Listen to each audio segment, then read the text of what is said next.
স্বামী অসুস্থ ও আর কোনো উপার্জনক্ষম ব্যক্তি না থাকায় দারিদ্র্যকে জয় করতে মহিলা হয়েও রিকশা চালিয়ে জীবিকা অর্জন করেন নাটোরের ফাহিমা। ঋণ করে কিস্তিতে রিকশা কিনে রিকশা চালিয়ে যা উপার্জন করেন তা দিয়ে কিস্তি পরিশোধ, স্বামীর চিকিৎসা ও সংসার চালান। ঋণের টাকা পরিশোধ করতে তিনি সমাজের বিত্তবান ও প্রশাসনের কাছে আর্থিক সাহায্যের অনুরোধ করেন। আমাদের নাটোর প্রতিনিধি বোরহানউদ্দিন বনির তথ্য, সোহেল রানার ক্যামেরায় ডেস্ক রিপোর্ট। নাটোর সদরের তেবাড়িয়া ইউনিয়নের চাঁদপুর ৮ ঘড়িয়া গ্রামের তাহের আলীর স্ত্রী ফাহিমা খুব দরিদ্র পরিবারের মেয়ে। ছোটকালেই তার বাবা মা মারা যান। এরপর দারিদ্রতার মধ্যেই সে বড় হয়। বিয়ে হয় তাহের আলীর সঙ্গে। আগে সুস্থ থাকলেও পরবর্তীতে অসুস্থ হয়ে পড়েন তাহের আলী। অসুস্থ স্বামীর চিকিৎসা খরচ চালাতে গিয়ে অনেক টাকা ঋণ করে নিঃস্ব হয়ে পড়েন তারা। একমাত্র মেয়ের বিয়ে হয়ে গেছে, সংসারে আর কোনো উপার্জনক্ষম ব্যক্তিও নেই। বাধ্য হয়ে তাই ঋণের টাকা পরিশোধ ও স্বামীর চিকিৎসা এবং সংসার চালাতে বোনের কাছ থেকে ২০,০০০ টাকা ধার নিয়ে কিস্তিতে রিকশা কিনে পথে নামেন ফাহিমা। রিকশা চালিয়ে যে টাকা রোজগার করেন তা দিয়ে ঋণের টাকা পরিশোধ, স্বামীর চিকিৎসা ও সংসার চালান তিনি। আপনার সবকিছু দিয়ে আমার কিস্তির লাগে প্রতি মাসে ১৫,০০০ টাকা, আবার সমিতি ৩,০০০ টাকা কিস্তি দেওয়া লাগে, স্বামীর পিছনে ৪,৫০০, কোনদিন ৫,০০০ টাকা লাগে মাসে। যাই হোক, অনেক টাকাই প্রয়োজন।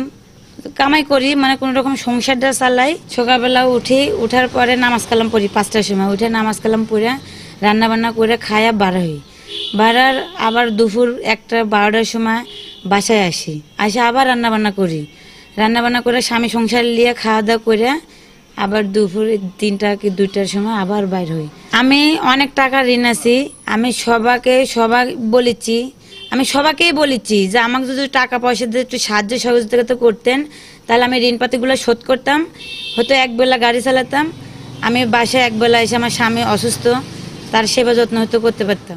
সব মশার বিরুদ্ধে সুরক্ষা দিতে এলো বসুন্ধরা এক্সট্রিম অ্যারোসল, মশার বিরুদ্ধে এক্সট্রিম সুরক্ষা। ঋণের টাকা পরিশোধে সমাজের বিত্তশালী ও প্রশাসনের কাছে আর্থিক সহায়তা কামনা করেন তিনি। একইভাবে তাকে সহায়তা করার জন্য সমাজের বিত্তবানদের এগিয়ে আসার আহ্বান জানান স্থানীয়রা। মেয়ে হয়ে স্বামীর চিকিৎসার জন্য যেটা আসলে নজিরবিহীন, যে সমাজের বিত্তবান থেকে সকলকে আমি সহযোগিতার জন্য তাকে সাহায্য করার জন্য অনুরোধ করছি।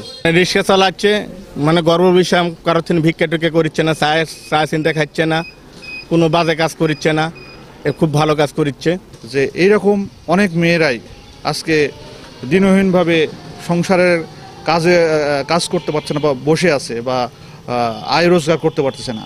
তারাও চেষ্টা করলে এই দিকে আসতে পারবে এবং রিক্সা চালিয়েও তার জীবিকা নির্বাহ করতে পারবে। আমি ব্যবসা করি, আমার জায়গা মতন ফোন দিলে আইনে নামা দেয়, আবার এখান থেকে আমাকে নিয়ে বাসায় পোষায় দিয়ে আসে সন্ধ্যার সময়। এ ব্যাপারে নাটোর সদর উপজেলা পরিষদের এই কর্মকর্তা জানান, গণমাধ্যম কর্মীদের মাধ্যমে ফাহিমা নামে এক মহিলার বিষয় তার নজরে আসে। তিনি শুনেছেন তার স্বামী ক্যান্সার ও কিডনি রোগে আক্রান্ত। সেক্ষেত্রে সহায়তার জন্য তিনি আবেদন করলে বিষয়টি তিনি দেখবেন। শুনেছি যে তার স্বামী অসুস্থ, ক্যান্সার এবং কিডনি আক্রান্ত। তো আমাদের সমাজসেবা অধিদপ্তর থেকে ক্যান্সার কিডনিদের আক্রান্ত ব্যক্তিদেরকে আর্থিক সহযোগিতা দেওয়া যায়। তো সেক্ষেত্রে তিনি যদি আবেদন করেন তাহলে এই বিষয়গুলো আমরা দেখব। আর তাছাড়াও তিনি যদি কোনো সমস্যার কারণে যদি উনি কোনো আবেদন করেন, আমরা উপজেলা প্রশাসন থেকে সেই বিষয়ে আমরা যথেষ্ট সাহায্য করার চেষ্টা করব। Desk report, ATN news.